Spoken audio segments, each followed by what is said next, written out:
Bonjour, nous sommes dans notre méditation, toujours dans l'épître de Jean, premier chapitre, du verset 29 au verset 34. C'était la méditation de ce matin. Quelques petits commentaires, des choses qui m'ont interpellé en lisant ce passage. Il est question ici de Jean-Baptiste. Jean-Baptiste à qui Dieu a confié la mission de préparer la venue du Messie, de présenter même le Messie au monde. Le Messie, c'est-à-dire l'envoyé de Dieu, celui qui va ôter le péché du monde, celui qui va sauver les hommes, réconcilier les hommes avec Dieu. Quelle lourde tâche pour Jean-Baptiste, quelle lourde mission. Et il avoue lui-même en disant, il m'a été dit que je prépare son chemin, mais je ne le connais pas. Et il dit aussi aux Israélites qui l'entendaient, vous non plus, vous ne le connaissez pas. Moi non plus, je ne le connais pas. Mais celui qui m'a envoyé m'a dit, il m'a donné un signe. Il a dit, c'est celui sur qui tu verras l'Esprit descendre sous forme d'une colombe. Une colombe va s'arrêter sur lui. Et ce sera bien lui, l'agneau de Dieu qui enlève le péché du monde. Et Jean-Baptiste dit, j'ai vu cette colombe descendre sur lui. Et donc j'ai reconnu que c'est lui le Messie. Alors je peux rendre témoignage que c'est bien lui le Messie. Et il pouvait alors présenter Jésus comme le Messie aux disciples.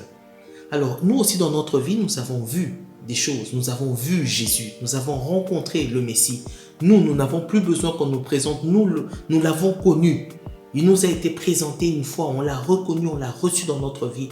Nous pouvons aussi rendre témoignage. Que dis-je? Nous devons rendre témoignage aux autres que c'est Jésus qui sauve, que c'est Jésus qui est l'agneau de Dieu qui ôte le péché, qu'en dehors de lui, il n'y a pas de sauveur, il n'y a pas de salut. Le seul qui réconcilie les hommes avec Dieu, c'est Jésus.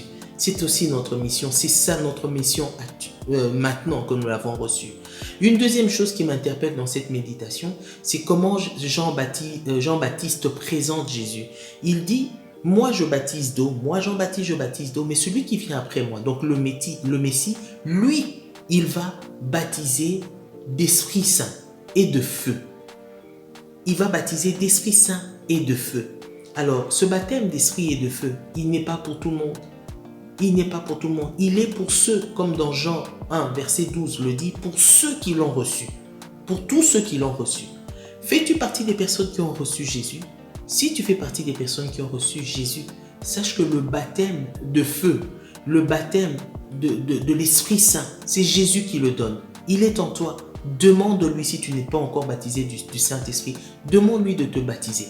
Demande-lui de te donner ce baptême, de t'immerger dans le feu, de t'immerger dans son esprit. Parce que la vie de l'esprit, c'est une vie dont nous avons besoin.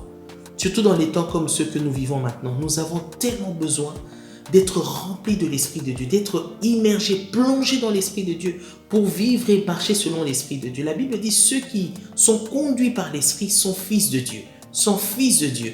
Donc nous avons vraiment besoin de cette plénitude de l'esprit. Demandons-la encore, réclamons-la encore et elle est disponible pour nous aujourd'hui. Que Dieu nous bénisse et à bientôt.